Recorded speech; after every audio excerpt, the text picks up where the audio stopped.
Assalamualaikum warahmatullahi wabarakatuh. Perkenalkan, nama saya Dinda Aulia dengan NIM 859422075. Di sini saya akan menjelaskan untuk tugas 2, yaitu mata kuliah Filsafat Ilmu. Untuk pertama, yaitu bagaimana filsafat ilmu mengawasi dan memperkuat eksistensi, keilmiahan, serta nilai-nilai dalam ilmu pendidikan. Nah, yang selanjutnya yaitu filsafat ilmu berperan penting dalam mengawasi dan memperkuat eksistensi, keilmiahan, serta nilai-nilai dalam ilmu pendidikan. Peran tersebut dapat dijelaskan ada beberapa, yaitu ada 4. Yang pertama, mengawasi dan memperkuat eksistensi ilmu pendidikan. Nah, di sini mengawasi dan memperkuat eksistensi ilmu pendidikan, filsafat ilmu membantu menjelaskan hakikat keberadaan ilmu pendidikan sebagai suatu disiplin ilmu yang berdiri sendiri melalui kajian ontologi. Filsafat ilmu di sini membahas apa yang menjadi objek ilmu pendidikan, yaitu manusia, proses belajar, perkembangan peserta didik, dan lingkungan pendidik. Dengan demikian, ilmu pendidikan memiliki dasar yang jelas mengenai apa yang dipelajari dan tujuan keberadaannya. Yang poin kedua yaitu memperkuat keilmiahan ilmu pendidikan. Dijelaskan di sini yaitu filsafat ilmu memberikan landasan epistemologi, yaitu cara memperoleh pengetahuan yang benar dalam pendidikan. Hal ini mencakup penggunaan metode ilmiah seperti observasi, penelitian, eksperimen, dan evaluasi untuk memperoleh data yang valid dan dapat dipertanggungjawabkan. Dengan adanya landasan ilmu pendidikan tidak hanya berdasarkan pengalaman atau pendapat semata, tetapi juga berdasarkan penelitian ilmiah yang sistematis, logis, dan objektif. Untuk kesimpulan di nomor 1 tadi, kesimpulannya filsafat ilmu berfungsi sebagai landasan berpikir yang menjaga ilmu pendidikan tetap memiliki arah, dasar ilmiah, dan nilai moral melalui ontologi, epistemologi, dan aksiologi. Filsafat ilmu memastikan bahwa ilmu pendidikan berkembang secara ilmiah sekaligus bermanfaat bagi kehidupan manusia.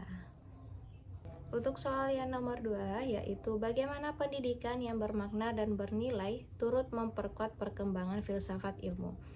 Pendidikan yang bermakna dan bernilai memiliki peran besar dalam memperkuat perkembangan filsafat ilmu, karena pendidikan tidak hanya berfokus pada penyampaian pengetahuan, tetapi juga pada pembentukan cara berpikir kritis, logis, dan reflektif. Hubungan tersebut dapat dijelaskan sebagai berikut. Ada 5 poin. Poin yang pertama yaitu mendorong cara berpikir kritis dan rasional. Nah, di sini cara berpikir kritis dan rasional, pendidikan yang bermakna melatih peserta didik untuk berpikir kritis, mempertanyakan suatu kebenaran, serta mencari alasan dan bukti secara logis. Sikap ini menjadi dasar perkembangan filsafat ilmu karena filsafat ilmu membahas bagaimana pengetahuan diperoleh, diuji, dan dipertanggungjawabkan secara ilmiah. Untuk yang kedua, dijelaskan mengembangkan kesadaran tentang hakikat ilmu. Melalui pendidikan yang bernilai, peserta didik diajak memahami bahwa ilmu bukan sekedar kumpulan fakta, tetapi memiliki tujuan, manfaat, dan batasan. Hal ini memperkuat kajian filsafat ilmu, terutama dalam aspek ontologi, epistemologi, dan aksiologi yang membahas hakikat ilmu, cara memperoleh ilmu, dan nilai guna ilmu bagi manusia. Selanjutnya, untuk poin yang ketiga yaitu membentuk sikap ilmiah dan etis. Pendidikan yang baik menanamkan nilai kejujuran, tanggung jawab, objektivitas, dan keterbukaan terhadap pendapatan lain. Nilai-nilai tersebut sangat penting dalam perkembangan filsafat ilmu, karena ilmu pengetahuan harus dikembangkan secara etis dan bertanggung jawab agar bermanfaat bagi kehidupan manusia. Poin yang keempat yaitu menjadikan ilmu lebih humanis. Pendidikan yang bermakna tidak hanya mengajar kecerdasan intelektual, tetapi juga memperhatikan aspek moral, sosial, dan kemanusiaan. Hal ini membantu filsafat ilmu berkembang ke arah yang lebih humanis, sehingga ilmu pengetahuan tidak disalahgunakan dan tetap berorientasi pada kesejahteraan manusia. Poin yang kelima yaitu mendorong inovasi dan pengembangan pengetahuan. Pendidikan yang memberikan ruang kreativitas dan kebebasan berpikir akan melahirkan ide-ide baru, penelitian, dan inovasi. Kondisi ini memperkaya perkembangan filsafat ilmu. Karena filsafat ilmu terus berkembang mengikuti perubahan pengetahuan, teknologi, dan kebutuhan masyarakat.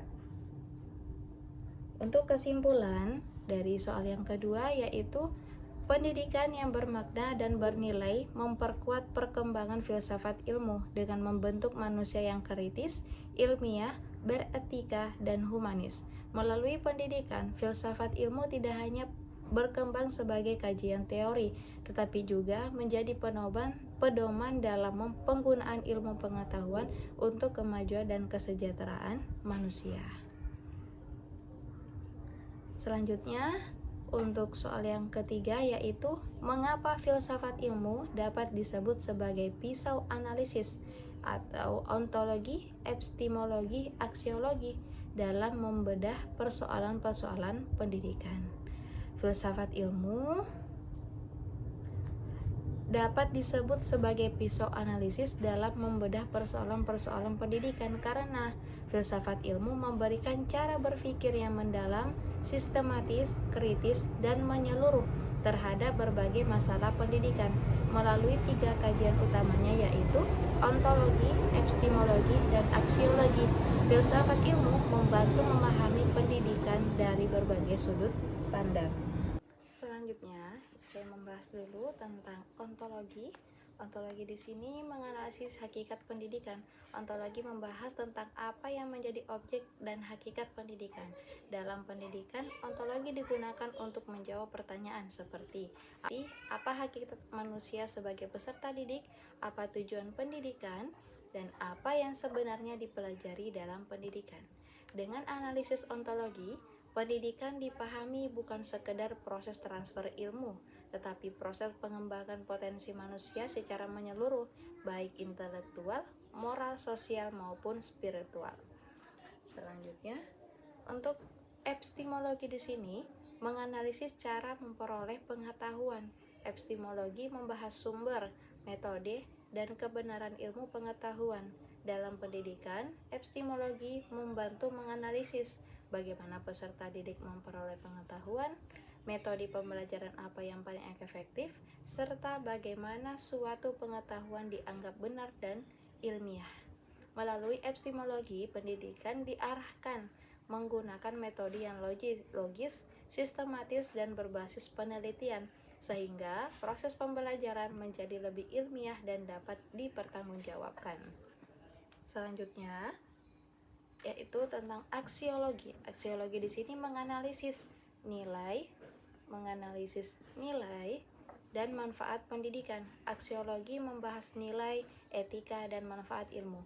Dalam pendidikan, aksiologi menjawab pertanyaan, untuk apa pendidikan diberikan, nilai apa yang harus ditanamkan, serta bagaimana pendidikan memberi manfaat bagi masyarakat. Kajian aksiologi memastikan pendidikan tidak hanya menghasilkan individu yang cerdas, tetapi juga berkarakter, bermoral, dan bertanggung jawab terhadap kehidupan sosial. Karena ketiga aspek tersebut, filsafat ilmu menjadi pisau analisis yang mampu membedah persoalan pendidikan secara mendalam. Filsafat ilmu membantu menemukan akar masalah, menilai kebenaran suatu konsep, serta membentuk arah dan tujuan pendidikan agar tetap sesuai dengan kebutuhan manusia dan perkembangan zaman. Dengan demikian, pendidikan tidak berjalan hanya berdasarkan kebiasaan, tetapi memiliki dasar pemikiran yang ilmiah dan bernilai. Oke, selanjutnya saya akan menjawab soal yang nomor 4, yaitu contoh konkret penerapan filsafat ilmu dalam praktik pendidikan dalam proses pembelajaran. Di di sini dalam kehidupan sehari-hari melalui aspek ontologi, epistemologi, dan aksiologi. Nah, yang pertama, penerapan ontologi dalam pembelajaran. Guru memahami bahwa setiap anak memiliki potensi, karakter, dan cara belajar yang berbeda. Oleh karena itu, guru tidak memaksakan satu metode kepada semua peserta didik. Contohnya, seorang guru PAUD mengajarkan tema binatang dengan berbagai kegiatan seperti bercerita, bermain peran, menggambar, dan bernyanyi agar semua anak dapat belajar sesuai minat dan kemampuannya masing-masing. Hal ini menunjukkan pemahaman tentang hakikat peserta didik sebagai individu yang unik. Kemudian yang kedua, penerapan epistemologi dalam pembelajaran. Guru menggunakan metode ilmiah dan strategi pembelajaran yang tepat agar pengetahuan diperoleh secara aktif dan logis. Contohnya, guru mengajak siswa melakukan percobaan sederhana tentang benda terapung dan tenggelam. Anak diminta mengamati, mencoba, lalu menyimpulkan hasil percobaan tersebut. Dari kegiatan itu, siswa memperoleh pengetahuan melalui pengalaman langsung, observasi, dan pembuktian. Selanjutnya yang ketiga, penerapan aksiologi dalam pembelajaran. Pembelajaran tidak hanya menekankan pengetahuan, tetapi juga nilai moral, etika, dan manfaat bagi kehidupan. Contohnya, saat kegiatan kerja kelompok, guru menanamkan nilai kerjasama, tanggung jawab, disiplin, dan saling menghargai pendapat teman. Dengan demikian, pembelajaran tidak hanya menghasilkan siswa yang pintar, tetapi juga memiliki karakter yang baik. Terakhir, yaitu penerapan dalam pengambilan keputusan pendidikan. Filsafat ilmu membantu guru berpikir kritis dalam menentukan metode, media, dan evaluasi pembelajaran. Contohnya, guru memilih menggunakan media permainan edukatif dibanding ceramah panjang karena mempertimbangkan tahap perkembangan anak usia dini yang lebih mudah belajar melalui bermain. Keputusan ini didasarkan pada pemahaman ilmiah tentang perkembangan anak. Oke, sekian dan terima kasih penjelasan dari saya. Wassalamualaikum warahmatullahi wabarakatuh.